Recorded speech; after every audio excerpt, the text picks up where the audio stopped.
Farmer মা সুদীপাকে বলে তোমাকে এই লকেটটাকে দিয়েছে? সুদীপা বলে এটা আমার বাবা দিয়েছে। তখনই ফার্মার বাবা হঠাৎ করে অসুস্থ হয়ে নিচে পড়ে গেলে সবাই চিন্তায় পড়ে যা। তারপর সুদীপা ফার্মার বাবাকে হ্যান্ড সিপিআর দিলে পাশ থেকে আদিত্যর বর্মা বলে যদি ওনার কিছু হয়ে যায়। সুদীপা বলে আপনি একটু চুপ করবেন, আমাকে কাজটা করতে দিন। যদি কিছু হয়ে যায় আমি জেলে যেতেও রাজি। তারপর হ্যান্ড সিপিআর দেয়াতেই ফার্মার বাবার জান ফিরে আসে।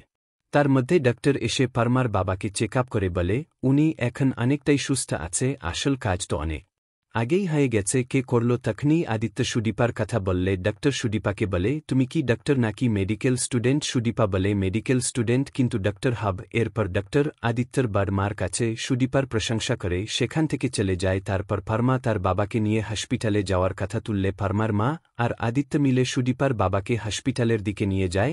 আর ফার্মা সুদীপাকে হসপিটালে যাওয়ার কথা বললে সুদীপাও ফার্মাদের সাথে হসপিটালে চলে যায়।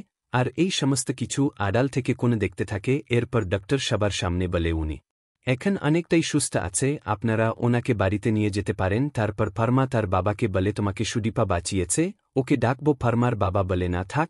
এ কথা শুনে সুদীপা বাইরে আসলে আদিত্য বলে চলো তোমাকে বাড়িতে ছেড়ে দিই। সুদীপা বলে আমি একা চলে যেতে পারবা, আপনি এদিকটা সামলান। এরপর সুদীপা বাড়িতে ফিরে এসে আদিত্যর বর্মার কাছে ক্ষমা চাইলে আদিত্যর বর্মা সুদীপাকে কথা শুনিয়ে দেয়। তারপর আদিত্য সুদীপাকে একটা কাগজ দিলে তাতে লেখা থাকে সুদীপা মেডিকেল কলেজের চান্স পেয়েছে। সেটা দেখে সুদীপা খুশি হয়ে যা। এরপর আদিত্য বলে সুন্দর ধরা পড়েছে, অন্য রাজ্যের পুলিশ ওকে অ্যারেস্ট করেছে। এসব কথার মধ্যে সুদীপা আরশোলা দেখে ভয়ে আদিত্যকে জড়িয়ে ধরলে আদিত্য আরশোলাটাকে বাইরে ফেলে দেয়।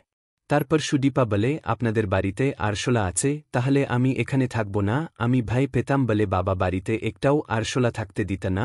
আদিত্য বলে ঠিক আছে, আমি ওষুধ দিয়ে দেব। এই নিয়ে তারা হাসাহাসি করতে থাকে। আর বাইরে থেকে ফার্মা সবটা শুনতে পেয়ে ঘরে এসে মনের দুঃখে গান গাইতে থাকে। সেই গান শুনে সুদীপা বলে ফার্মা গাইছে। আদিত্য বলে আপনি শুয়ে পড়ুন। সুদীপা প্রথমে খাটে শুতে না চাইলে আদিত্য খাটের মাঝে বালিশ রেখে সুদীপাকে শুয়ে পড়তে বলে আর নিজেও শুয়ে পড়ে।